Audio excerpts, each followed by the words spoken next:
కండలు తిరిగిన టెక్నాలజీ కాస్త ఖరీదే గురు. పూర్తి వివరాలకు చదవండి రేపటి సాక్షి దినపత్రిక. బుడమేరు వరదతో విజయవాడ వ్యాప్తంగా వేలాది సంఖ్యలో వాహనాలు ధ్వంసమయ్యాయి. చాలా వాహనాలు పనికి రాకుండా పాడైపోయాయి. వరదలపై అధికారులు ఎలాంటి సమాచారం ఇవ్వకపోవడంతో పెద్ద మొత్తంలో ఆస్తి నష్టం సంభవించిందని స్థానికులు వాపోతున్నారు.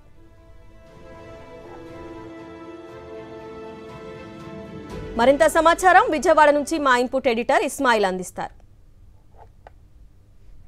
విజయవాడలో వచ్చినటువంటి వరదకు పూర్తిగా ఇక్కడ ఉన్నటువంటి బైక్స్ అదేవిధంగా చాలా వరకు ఆస్తి నష్టం జరిగింది. ప్రతి ఒక్కరి బైక్ మొత్తంగా లక్షల సంఖ్యలో ఉన్నటువంటి బైక్స్ నీట మురిగినటువంటి పరిస్థితి. వీటికి సంబంధించి ఇప్పుడు రిపేర్ చేయించాలన్నా ఇన్సూరెన్స్ క్లెయిమ్ చేయాలన్నా కానీ మినిమం ఒక వారం 10 రోజులు పట్టేటువంటి పరిస్థితి ఉంది. ఈ మొత్తం బైకులు అనేటువంటివి ఇప్పుడిప్పుడే వరద తగ్గుతున్నటువంటి నేపథ్యంలో బయటపడుతున్నటువంటి పరిస్థితి అయితే మనకు కనిపిస్తుంది. చాలామంది ఇక్కడ ఉన్నారు. ఎవరైతే ఈ వరదను చూశారో వరదకు సంబంధించి ఆ రోజు ఎట్లా వచ్చింది అనేటువంటి తెలుసుకునేటువంటి ప్రయత్నం చేద్దాం. ఎట్లా స్టార్ట్ అయింది సార్ మొత్తం నీళ్ళు అనేటువంటి ఎట్లా వచ్చినాయి? మామూలుగా నీళ్ళు వస్తున్నాయి అన్న. మేము అనుకున్నాము వాన నీళ్ళు అనుకున్నాం. శనివారం పని చేసుకుని నైట్ పండుకొని ఆదివారం పొద్దున్నే నీళ్ళు వచ్చేసాయి. మొత్తం ఒకేసారి వరద 15 నిమిషాల్లో మొత్తం మునిగిపోయింది. ఎంత వచ్చినాయి మీ ఇంటి దగ్గర? ఎంత వాటర్ వచ్చింది? వాటర్ వచ్చింది. ఓకే, పూర్తిగా మొత్తం తగ్గిపోయింది. ఇంట్లో ఉన్నటువంటిది మొత్తం మునిగిపోయినాయి. మొత్తం మునిగిపోయినాయి. టీవీ ఫ్రిడ్జ్ మొత్తం ఏది మొత్తం పాడైపోయింది. బండి ఎట్లా ఇప్పుడు దీన్ని ఏమైనా రిపేర్ చేయించాలి? ఎట్లా పైకి తీసుకెళ్ళి ఆ మెకానిక్ దగ్గర ముందు పైకి తీసుకెళ్ళి ఎండితే కొంచెం అప్పుడు రిపేర్ చేయాల్సిందే కదా, తప్పదుగా. ఎట్లా వచ్చిందమ్మా ఆ రోజు మొత్తం వరద వచ్చినప్పుడు మీరు ఇంట్లో ఉన్నారా? ఎట్లా ఉండే ఆ రోజు పరిస్థితి? ఆదివారం పొద్దున పూట 8:30 కల్లా షాప్కి చికెన్ తెచ్చుకుంటానికి వెళ్ళాము. వెళ్ళి వెనక్కి తిరిగి వచ్చి సరే పైకి వెళ్ళి కిందకు వద్దామని మామూలుగా వెళ్ళాము. వచ్చేటప్పటికి ఇక్కడికి వచ్చేసి పెరిగి ఏంటి ఇంతలోకి వాటర్ వచ్చింది. మాకు బ్లాక్ వాటర్ వచ్చింది కాలువలో వాటర్ వస్తే ఏంటి ఒకవేళ వరద పడింది కదా వాటర్ అయినా తన్నుకొస్తుందని అర్థమైందిలే కానీ కట్ట తెగిన విషయం మాకు తెలియదు.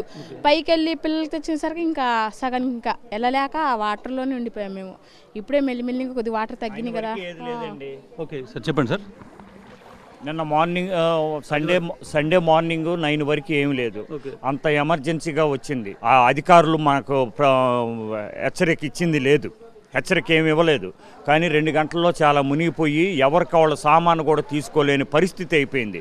బళ్ళు కూడా ఈ పరిస్థితులు ఉన్నాయంటే బళ్ళు కూడా కనీసం పైకి తీసుకోలేని పరిస్థితులు ఉన్నారంటే మాకు ఎటువంటి హెచ్చరిక లేదు. కరెక్ట్గా 2-3 గంటల్లోనే ఇంత వచ్చేసింది. 2-3 గంటల్లోనే బాగా వచ్చేసింది సార్. అయితే నెక్స్ట్ ఏంటంటే ఈ 2 రోజుల నుంచి కూడా గవర్నమెంట్ నుంచి మాకు వచ్చేసింది ఏమీ లేదు. నిన్న హెలికాప్టర్లో వచ్చేసేసి ఉన్న సాట సేమ్ 2 ప్లేస్లో వచ్చి 2 ప్లేస్లో అక్కడే హెల్పింగ్ చేసి వాటర్ బాటిల్స్ కానీ ఏమైనా ఇచ్చారు కానీ ప్లేస్ మార్చి ఇచ్చింది లేదు. ఏరియాలో వాటర్ ఇస్తున్నారా సార్? వాటర్ ఏమైనా గవర్నమెంట్ నుంచి అధికారులు ఎవరైనా వచ్చారా? స్వచ్ఛంద సంస్థ వాళ్ళు, ఈ రైల్వే వాళ్ళు, తర్వాత వచ్చేసేసి మనకి వీళ్ళు ఉన్నారు కదా రోటరీ క్లబ్బు, లయన్స్ క్లబ్ వాళ్ళు తప్పితే వాళ్ళు ఎవరు ఇవ్వట్లేదండి. అది కూడా ఎలా ఇస్తున్నారంటే పైన కట్ట మీద వాళ్ళు రాలేక అక్కడ పెట్టుకుంటే ఈ 4-5 కుర్రోళ్ళు వెళ్ళిపోయి ఒక కేసులు తీసుకొని వచ్చేసేసి మా సందులో ఇంతమంది ఉన్నారు, మా బజార్లో ఉన్నారని చెప్పి వాళ్ళ ప్రాబ్లంలో వాళ్ళు తీసుకొని వాళ్ళు ఉన్నారు. కానీ సింగిల్గా డాబాల మీద ఉన్నోళ్ళు కానీ వాళ్ళకి కానీ పిల్లలు ఉన్నోళ్ళకి కూడా ఒక పాల ప్యాకెట్ కానీ ఏం అందట్లేదు. అలాంటి దుస్థిత పరిస్థితుల్లో ఉన్నాము. ఇప్పుడు బుడమేరు వచ్చిద్ది అది వేరే విషయం అండి. కానీ మనకు ఇక్కడ వచ్చేలేక కనీసం గవర్నమెంట్ వచ్చేసేసి మీరు ఎలక్ట్గా ఉండండి, ఇంకా 2-3 గంటల్లో మీకు ఇది వాటర్ వచ్చేస్తుంది అనేది లేదు. మరి గండి పట్టదో గండి గవర్నమెంట్ కొట్టారనేది మనకైతే తెలీదు. ఇలా జరిగింది ఇది. మనం చూడొచ్చు ప్రభుత్వం నుంచి ఏదైతే మెకానిజం ఉందో ముఖ్యంగా అలర్ట్ చేయలేదు. దానివల్ల ఇటువంటి బైక్స్ అన్ని కూడా వీళ్ళు పార్క్ చేసినటువంటి బైక్లు కనీసం ఇళ్ల లోపలికి పైకి తీసుకునేటువంటి అవకాశం కూడా లేకుండా పోయింది. కనీసం ఇప్పుడు మంచినీళ్ళు పాలు ఇచ్చేటువంటి ఒక వ్యవస్థ కూడా కనిపించలేదు. లక్షల సంఖ్యలో ఉద్యోగులు ఉన్నారు. వాళ్ళకు గైడెన్స్ ఇచ్చేసి ఇటువంటి చిన్న సందుల్లోకి పంపిస్తే కనీసం వాళ్లకు వాటరు అదేవిధంగా పాలు అందుతాయనేటువంటి ఒక విజ్ఞప్తి ప్రజల నుంచి వస్తుంది. 5వ రోజు కూడా వరదలో ప్రజలు ఇంకా తీవ్రమైనటువంటి ఇబ్బందులు పడుతున్నారు. నారాయణ రెడ్డితో ఇస్మాయిల్, సాక్షి టీవీ, విజయవాడ.